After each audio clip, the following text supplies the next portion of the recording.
What's up, guys? It's D to the B here, and today, which I'm sorry this review is kind of late because LLC did a review of it, I figured I could review Jumanji: The Next Level. So what did I think of this movie? I liked it.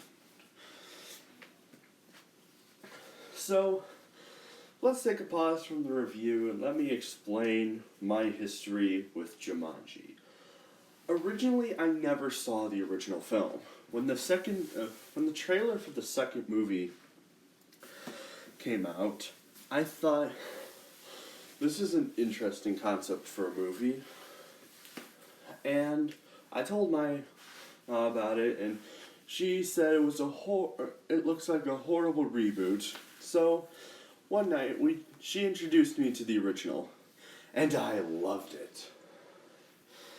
I even made a parody of sorts of it in my former Ask Devin series, which was kind of funny. It was a good movie. For a while, I didn't watch the second one. Sometimes I would hear from friends, like L to the C, say, dude, you need to watch the second Jumanji movie. And just kept hearing it and hearing it.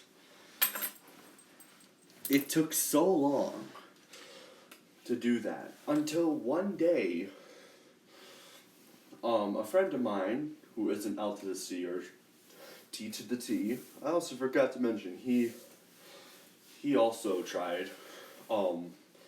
He also tried to convince me to watch it, but I was invited by a friend to watch it with them, her and her family. So I'm like, okay, I need to watch this film, the second film now. So I watched the second film, and I enjoyed it. It was a pretty good movie. My mom actually expected this movie to be dumb, because she is personally not a fan of Kevin Hart and Jack Black. She thinks they're very annoying actors. But she surprisingly liked it. And I liked it as well. It actually did well. Alright. And then I watched the third one, and okay, let's go. So, let's get to the story real quick. By the way, spoilers, even though probably everyone watching this video has already seen it, because of reasons. This was the movie to end my year. If you guys didn't know, in my 2-part review series, I did not like Rise of Skywalker that much. And I was disappointed in the way it ended. But this movie had so many things for good storytelling, humor, all that stuff. They achieved it. They won my heart. So the story is, we kind of take like a few years later after the second movie, which I'm surprised they didn't go with the whole entire new cast, because that's what they did with the original Jumanji. From the original to the 2017? 16? I forget.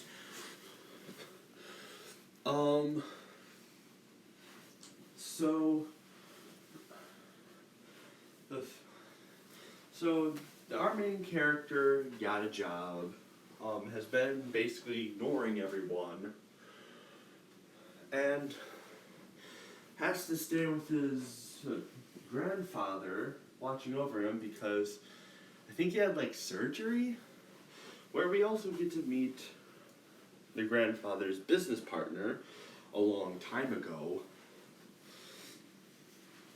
And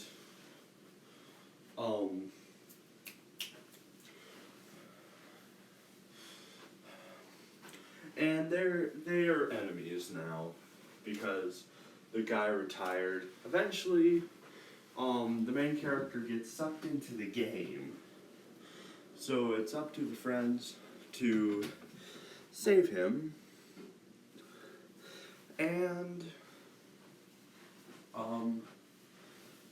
then we find out, remember that doctor guy?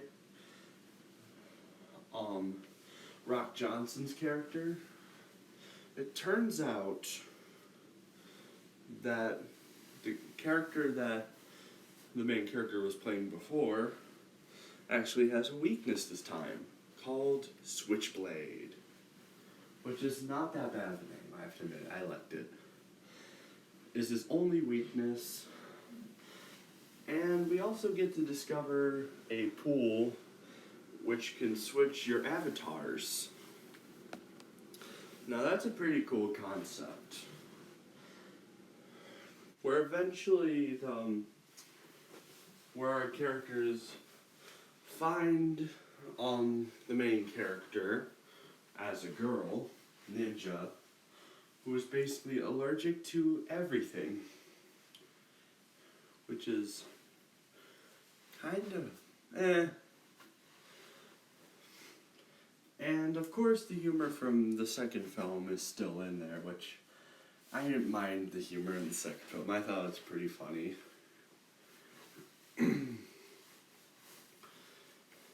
But near the end of the film, the characters return.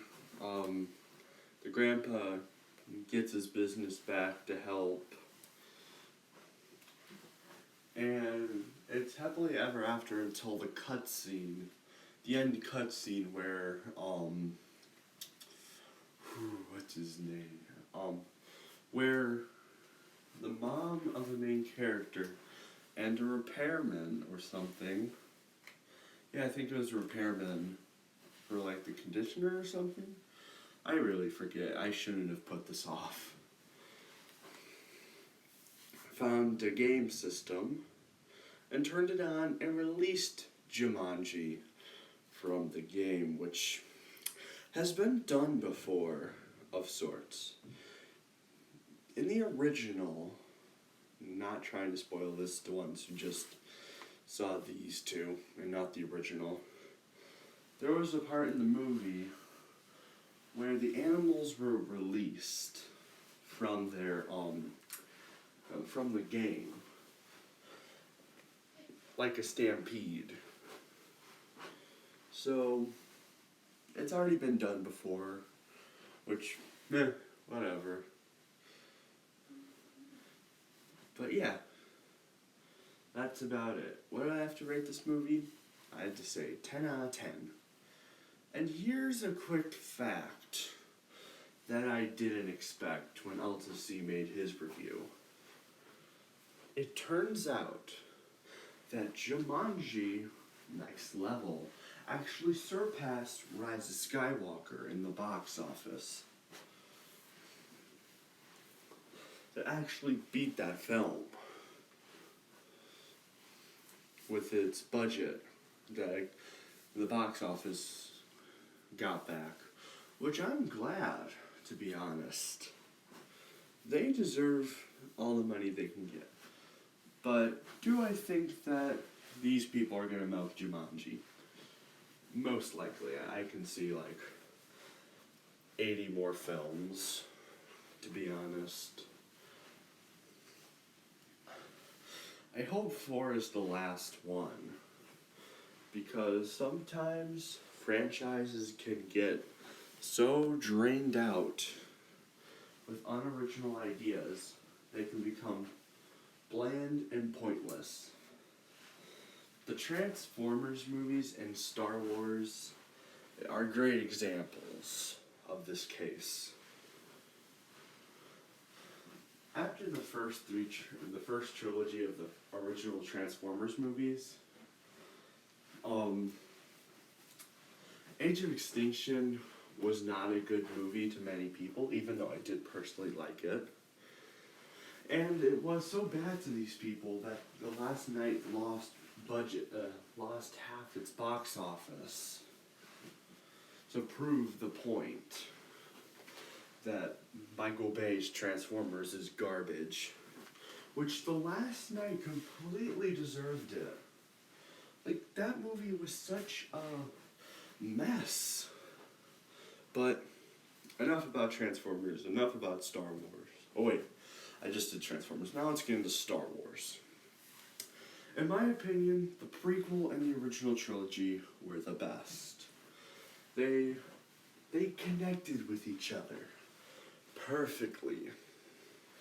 It's like it's like a puzzle. The original trilogy and the prequel trilogy fit well together.